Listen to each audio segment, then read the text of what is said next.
Здравствуйте, мои дорогие. Спасибо вам большое за лайки, за подписки. Все читаю, все смотрю. Сегодня смотрим, что у разлучницы и как она поживает.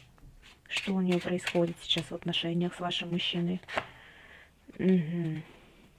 Ну, справедливость, девочки.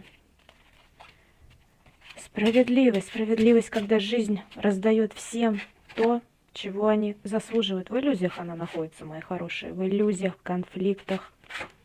Угу. Вы знаете, я даже хочу сказать, что он от нее, скорее всего, уходит или уже ушел. Потому что идут карты одиночества, карты конфликтов.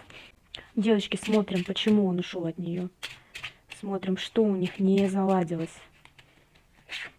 Угу. Девочки, ну тут башня, тут колоссальное разрушение, колоссальные потери. Тут без шансов, я бы даже сказала. Да. Да, он нацелен больше на бизнес, на свои какие-то задачи. Ему не интересны ее эмоции, не интересны. Она сидит, она задыхается, она плачет. Но ему это уже не интересно. Давайте посмотрим, думает ли сейчас он о вас, вспоминает ли ваши дни, проведенные с ним, ваши встречи, что у него в мыслях. А в мыслях у него, девочки, то, что он император своей жизни, властный человек, что он как захочет, так и сделает. И что же он сделает, мои хорошие? Ну, он победителем себя считает. Да, были конфликты между вами тоже, но не сильные. Было к вам влечение. Влечение, девочки, к ней не было, не показало. Да, он считает себя победителем в отношениях с вами, девочки. Он считает, что вы как путеводная звезда, с которой у него все получалось, с которой у него все складывалось, все было хорошо. Давайте посмотрим, хочет ли он вернуться сейчас к вам. Насколько он проработал все свои ошибки, да, насколько он понял вообще, что произошло.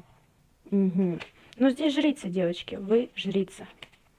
Он держит себя, он держит вас в тайне от себя самого, понимаете? Да, хочет к вам прийти, видит вас легкой, душевной женщиной, которая помогала, стирала, убирала, видит, что обманул, знает, что обманул. Да, девочки, он в трансформации сейчас. Он направляется уже к вам. Давайте посмотрим еще по этим картам, мои хорошие. Давайте посмотрим, насколько быстро он осознает свои ошибки и попытается с вами связаться.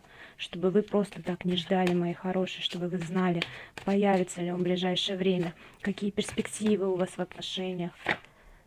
Угу. Отшельник, девочки, но он...